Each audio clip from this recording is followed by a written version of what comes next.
The fluorescent lights flickered above the worn-out classroom, their dull hum echoing against cracked walls covered in faded posters. Ms. Evelyn Carter, a 46-year-old middle school teacher, stood at her desk as her students shuffled out at the end of the day. She smiled as she collected their assignments, but when the last child disappeared through the doorway, her smile faded. She sank into her chair, staring at the broken pencils, the nearly empty box of crayons, and the tattered math books held together by tape. Her heart ached. She had always believed that education was the greatest gift she could give her students, many of whom came from struggling families who couldn't afford supplies of their own. Every day, she saw the spark in their eyes, the hunger to learn. But she also saw the barriers. Kids sharing torn textbooks, writing on scraps of paper because notebooks were too expensive, or sitting quietly because they didn't even have a pencil to write with. Evelyn pressed her hand against her forehead. She had asked the school district for more resources, but the answer was always the same: budget cuts. Donations came in now and then, but never enough to cover the true need. The weight of it was crushing her. She wanted her students to dream big, but how could they when they didn't even have the tools to get started? That evening, Evelyn walked home under the glow of street lamps, clutching her worn leather bag filled with papers to grade. As she unlocked the door to her small apartment, her eyes drifted toward the jewelry box sitting on her dresser. Inside it lay a few precious pieces: a gold bracelet her late mother had given her, a necklace from her college graduation, and a pair of earrings she had once worn on her wedding day before her divorce. She opened the box slowly, her fingers tracing the cold metal. Each piece held a memory, a piece of her life she had clung to. But as she looked at them, an idea began to form in her mind, one that both terrified and freed her at the same time. Maybe, just maybe, these treasures could give her students what they needed most. She closed the box with trembling hands, whispering into the quiet night, "If it means they can learn, maybe this is what I'm meant to do." And with that thought, Evelyn Carter's journey of sacrifice and the beginning of a story that would touch countless lives had begun. That night, Evelyn sat at her small kitchen table, the jewelry box in front of her like a silent judge. The golden bracelet caught the dim glow of the lamp, sparkling with a warmth that reminded her of her mother's gentle smile. The necklace lay heavy in her hand, the one her father had proudly clasped around her neck when she became the first in her family to graduate college. And then there were the pearl earrings, once symbols of a love that hadn't lasted, but still tied to years she couldn't forget. Her chest tightened. These weren't just accessories, they were pieces of her story. Each one carried laughter, tears, and moments she thought she'd never let go of. To part with them felt like cutting away fragments of herself. But then she remembered the faces of her students. Little Hannah, who had been using the back of old flyers to practice multiplication tables. Marcus, who had stopped raising his hand in class because he was embarrassed to borrow a pencil again. Sophia, who whispered to her after school, "Miss Carter, can I take this book home? We don't have any at my house." Tears blurred Evelyn's vision as she pressed her hand against the jewelry box. "What good are memories?" she whispered, "if I can't use them to create new ones for these kids?" The clock ticked on, and still she sat there, torn between past and present. She knew she could keep the jewelry locked away, safe but useless, or she could turn it into something living, something that would help her students believe in themselves. Finally, with trembling hands, Evelyn placed the bracelet, the necklace, and the earrings into a small velvet pouch. Her voice cracked as she said aloud, as if her mother could hear her, "I'll carry the memories here." She touched her heart. "But the children, they need this more than I do." She leaned back in her chair, wiping her tears, feeling both broken and strong at once. Tomorrow she would take the pouch to the jeweler in town. Tomorrow, her sacrifice would begin. And as the night settled around her, Evelyn Carter whispered the vow that would define the days ahead. "I will give them the future I never had to fight for." The morning sun poured through Evelyn's kitchen window, painting golden streaks across the faded linoleum floor. She hadn't slept much the night before. Her mind kept wandering between childhood memories and the eager faces of her students. By dawn, her decision was set in stone. With a shaky breath, she picked up the small velvet pouch and slipped it carefully into her purse, as though it were carrying both the heaviest burden and the greatest hope of her life. As she walked down Main Street toward the jewelry store, she noticed things she usually overlooked: the cheerful window displays of the bakery, the kids racing past on their bikes, the smell of fresh coffee wafting from the corner cafe. For years, she had hurried past, lost in lesson plans and grading. But today, everything felt sharper, more alive. Every detail seemed to whisper, "You're about to change something forever." The bell above the jewelry shop door chimed softly as she stepped inside. The air smelled faintly of polished wood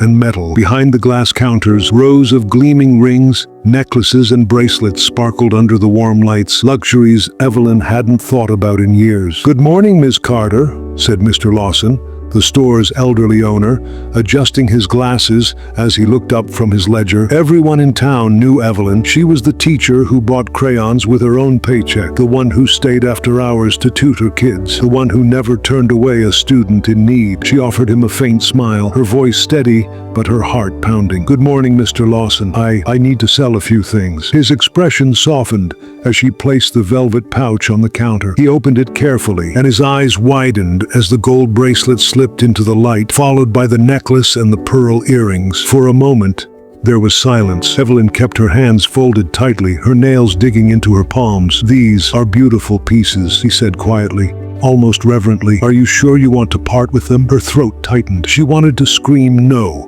She wanted to grab them back, run out the door, and lock them away forever. But then she pictured Marcus, shrinking into himself because he was too ashamed to ask for another pencil. She pictured Sophia's eyes lighting up at the thought of borrowing a single book. "Yes," she whispered, though her voice trembled. "They'll do more good in someone else's hands than sitting in a box." Mr. Lawson studied her for a long moment, and in his gaze she could see he understood. He nodded gently, then began the careful process of weighing, inspecting, and tallying. Each click of his calculator felt like a drumbeat in her chest. With every number, she felt part of her past being measured, traded, and released. Finally, he slid a check across the counter. Evelyn stared at it for a moment, such a small piece of paper for such a monumental sacrifice. She reached out, her fingers brushing against it as tears welled in her eyes. "You're doing something noble," Mr. Lawson said softly. "Not many people would." Evelyn swallowed hard, forcing a smile through her tears. "They're worth it, every single one of them." As she stepped back onto Main Street, the weight in her purse had shifted. No longer the velvet pouch filled with jewelry, but a check that held the promise of books, supplies, and opportunities. She walked a little taller, her steps still heavy with grief but also with purpose. For the first time in years,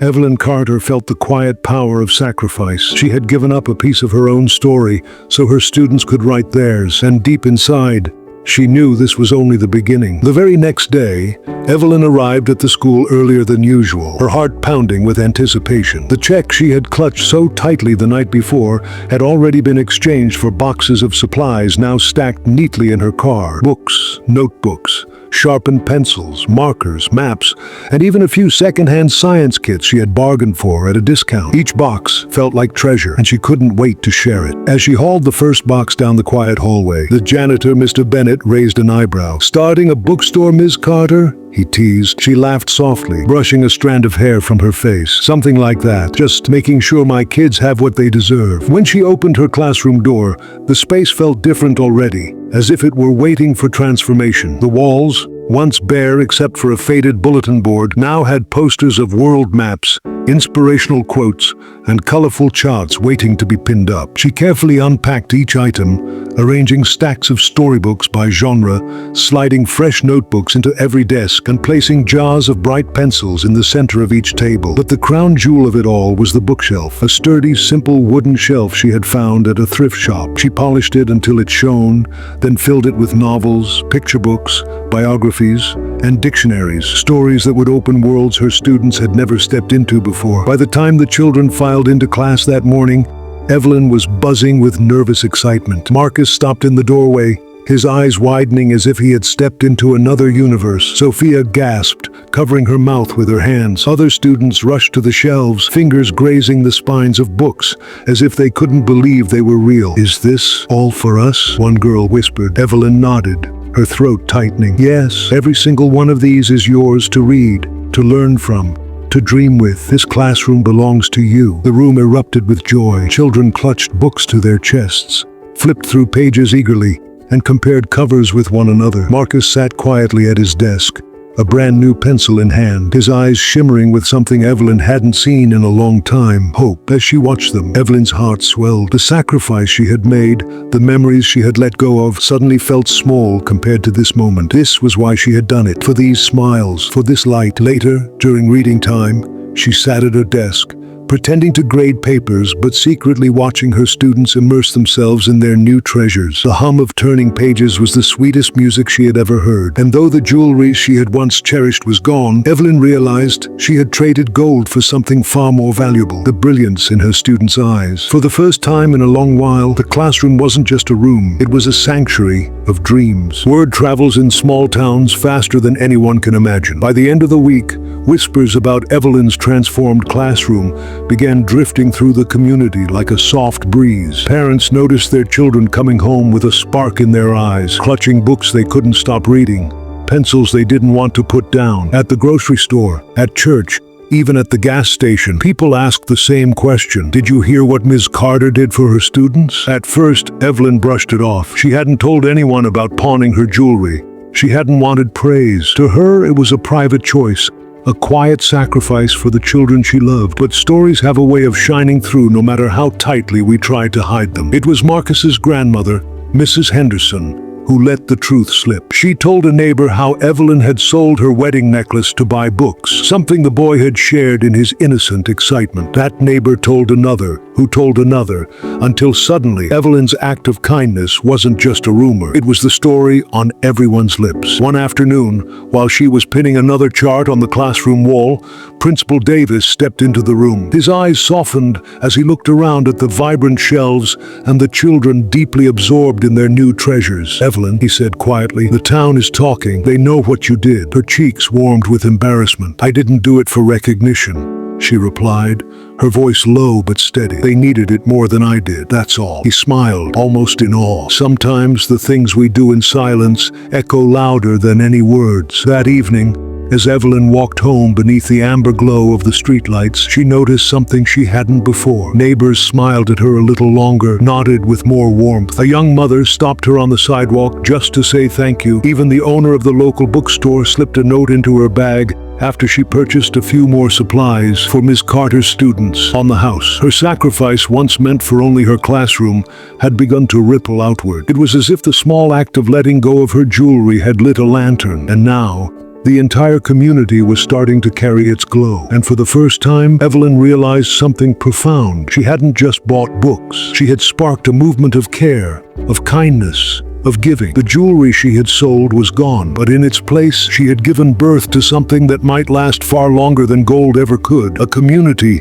united by love for its children. By the next week, the whispers had turned into conversations, and the conversations into action. It started with small gestures. Mrs. Patel, who ran the local stationery store, delivered a box of colorful markers and sticky notes. "For your kids," she said with a smile, refusing payment. Then came Mr. Gomez, the carpenter, carrying a handmade wooden reading bench. "Every library needs a good place to sit," he insisted, setting it down by the bookshelf Evelyn had bought. Soon, parents began volunteering in ways Evelyn had never dared to hope. Sophia's mother offered to come in twice a week to read stories aloud. Marcus's uncle, who worked as a mechanic, donated an old globe he'd repaired and polished until it gleamed like new. Even the high school seniors showed up after classes, painting murals of forests, galaxies, and oceans across the once blank walls, turning the classroom into a world of color and wonder. Evelyn stood in the middle of it all, overwhelmed. She had spent years feeling like she was carrying the weight of her students' dreams alone. Now, suddenly, it was as if the entire town had taken her burden into their hands and lifted it together. One Friday afternoon, Principal Davis called a school assembly. Students and teachers filled the gymnasium, curious about the commotion. On the stage, he held up a microphone. "Ladies and gentlemen," he began, "we've all seen what Ms. Carter's sacrifice has done, not just for her classroom, but for our whole community. She gave up something precious so that our children could have what they need. And because of that, we've decided it's time we give something back." The room buzzed with anticipation as he revealed a new initiative, a town-wide classroom fund, where local businesses and families could contribute resources to keep every classroom supplied. not just Evelyn's. Evelyn sat stunned in the front row, her hands trembling in her lap. She never asked for this, never imagined her private act of love could spark something so large. But as she looked around at the smiling faces of parents, teachers, and children, she felt a tear slip down her cheek. Her little act of sacrifice had bloomed into a legacy. This wasn't just about her anymore. It was about all of them, together, shaping a brighter future for the children they loved. And as she walked back to her classroom later that day, she paused at the door, listening. The sound of her students laughing, flipping through books, and sharing pencils echoed like music. For the first time, she knew deep in her soul, this was no longer just a classroom. It was a beacon. The following Monday, Evelyn was greeted not just by the laughter of her students, but by something entirely unexpected. A young woman with a notepad and a camera standing outside her classroom. "Ms. Carter?"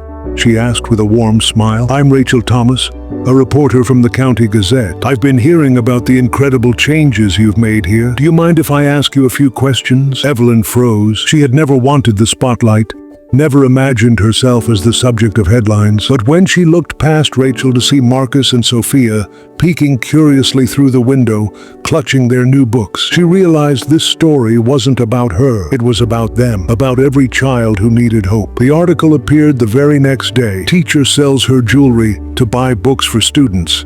Community rallies behind her. What started as a local feature quickly spread. The story was picked up by a regional news station, then shared on social media, where it caught fire. People across the state and then across the country were moved by Evelyn's sacrifice. Teachers in other towns wrote in, saying they had been inspired to do more for their own students. Strangers sent letters to the school, some enclosing small checks, others boxes of supplies. One afternoon, Evelyn opened her classroom door to find a mountain of packages stacked in the hallway. Books, art kits, science tools, and even laptops. Her students gathered around in awe as she read the return addresses aloud. California, New York, Texas, even as far as Alaska. "Are these really for us?" Marcus asked, his voice barely above a whisper. "Yes," Evelyn replied, her eyes shimmering. "For all of you, from people who believe in your dreams." The classroom that had once been bare and quiet was now bursting with color, life, and possibility. Every desk had what a student needed, and every shelf overflowed with stories waiting to be read. That night, sitting alone at her kitchen table with stacks of thank you letters she had yet to answer, Evelyn felt the weight of it all. She had started with a single sacrifice, a choice made in the silence of her home. And now, that choice had become a chorus of generosity echoing across the nation. For the first time, Evelyn realized something she had never allowed herself to believe. Her small act of love had the power to change not just her classroom, not just her town, but the world.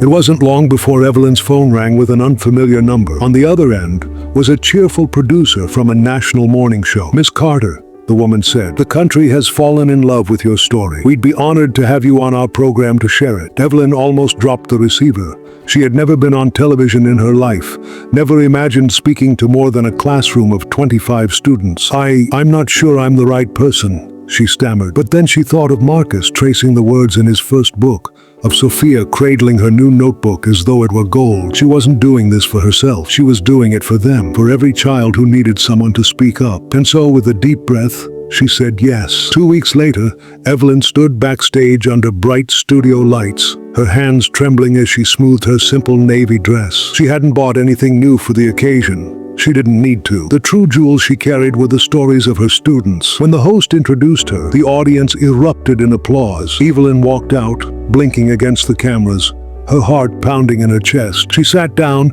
and the interviewer leaned forward with a kind smile. "Ms. Carter, the world has heard about your sacrifice. Tell us, what made you sell something so precious for your students?" Evelyn's voice shook at first, but then steadied as she spoke from her heart. "Because children's dreams are worth more than gold. Every child deserves to open a book and see a future they never thought possible. I just did what I had to do." The studio grew silent, hanging on every word. Evelyn shared stories of her students, the shy boy who finally found his voice through reading, the little girl who discovered her love for science, the classroom that had become a sanctuary of hope. Her eyes glistened as she added, "If even one child believes they matter because of what we've done, then every sacrifice was worth it." By the end of the interview, the audience was on its feet, clapping through tears. Millions watched from their homes, wiping their eyes as Evelyn Carter, a quiet small-town teacher, spoke with a strength that cut straight to the heart. That night, her story trended across every platform. Hashtags filled with messages like Books for Dreams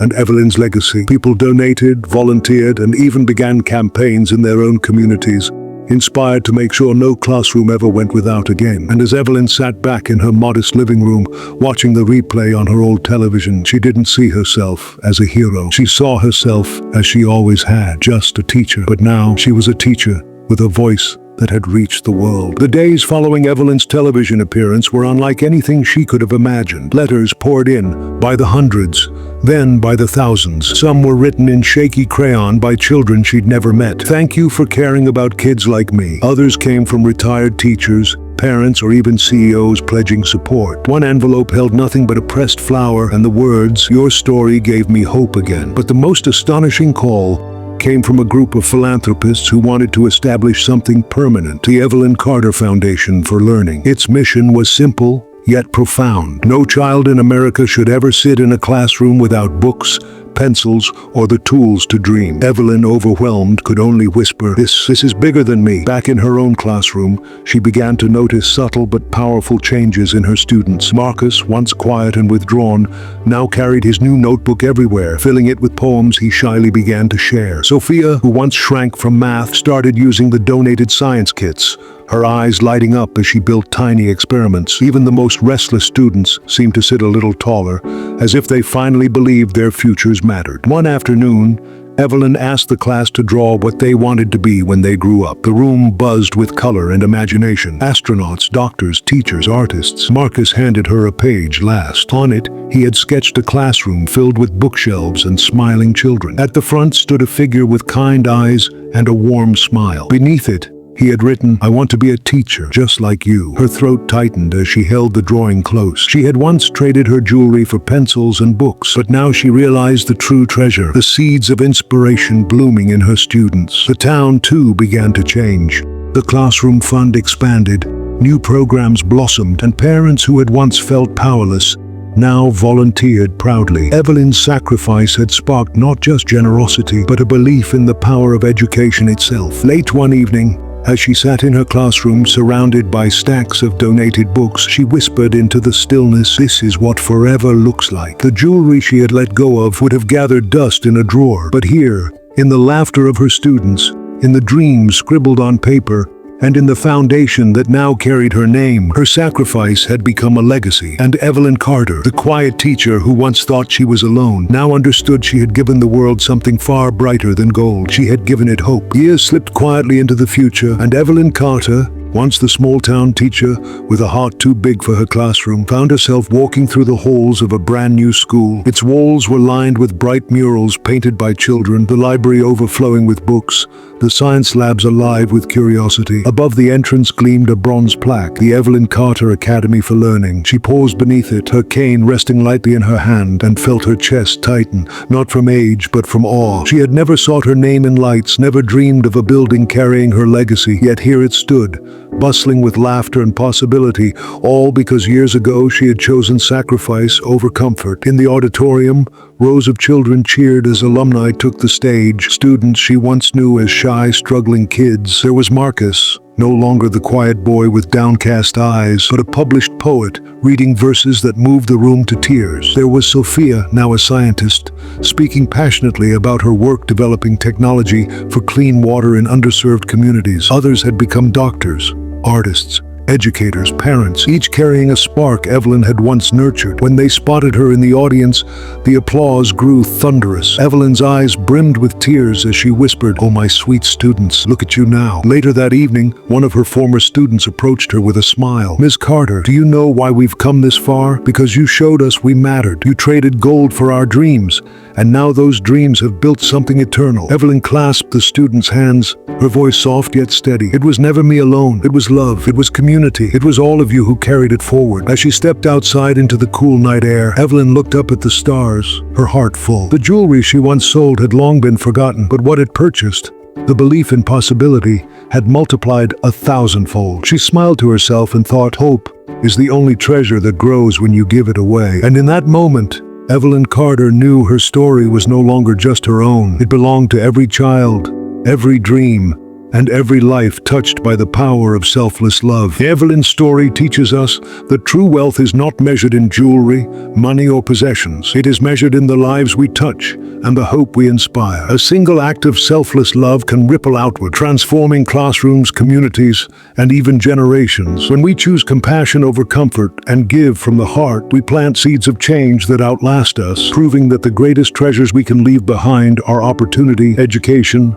and hope.